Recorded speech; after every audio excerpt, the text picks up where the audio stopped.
Hi. For this video I'll show you how hydrologic cycle works. Have you ever wondered where the rain comes from? Or how clouds are formed? Come, let's explore.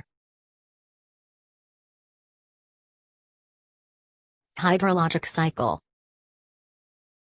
Hydrological cycle is also known as the water cycle. It is the normal water recycling system on Earth. It describes the continuous movement of water on, above and below the surface of the Earth. The water cycle involves the exchange of energy, which leads to temperature changes.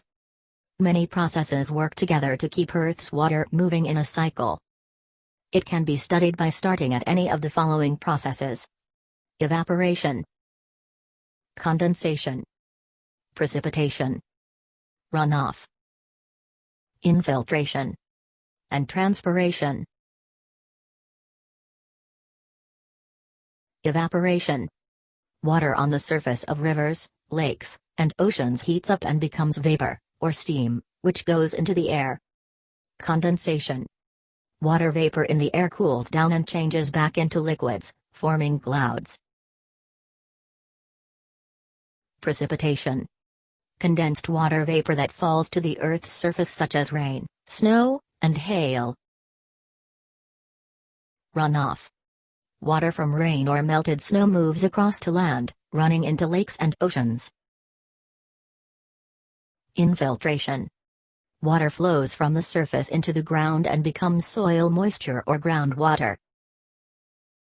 Transpiration. Once absorbed water reaches the leaves of a plant, some evaporates into the air. Evaporation, condensation, precipitation, runoff, infiltration, and transpiration.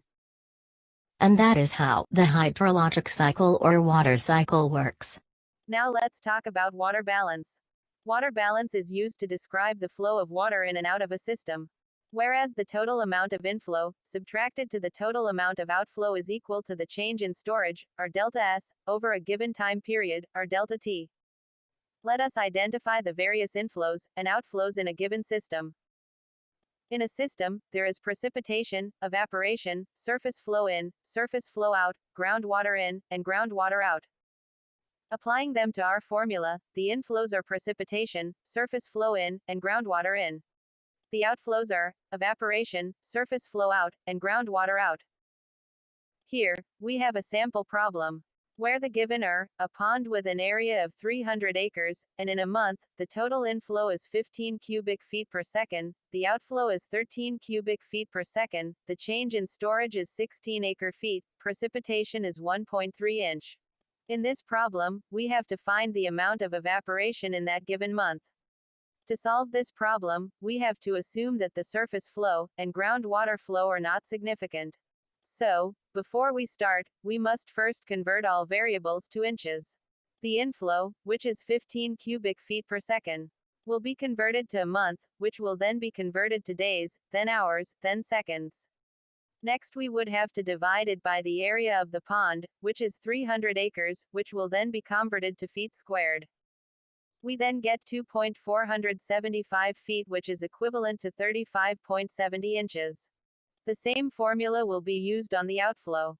And we will get 2.578 feet, which is equivalent to 30.94 inches. We will then convert the change in storage, which is 16 acre-feet, divided by the area of the pond, which will then be converted from feet to inches, and we would get the value, 0.64 inches. Now, we will substitute the values in our formula. 0.64 inches is equal to the inflow, 35.70, plus the precipitation, which is 1.3 inches, minus the outflow, 30.94 inches, plus surface flows, plus groundwater, plus evaporation. But since we would assume that surface flow and groundwater flow are insignificant, we will rule them out. We are then left with 0.64 equals 6.06 minus evaporation. We then get the value of 6.70 inches. In conclusion, the amount of evaporation in a month is 6.70 inches. Thanks for listening. I love you.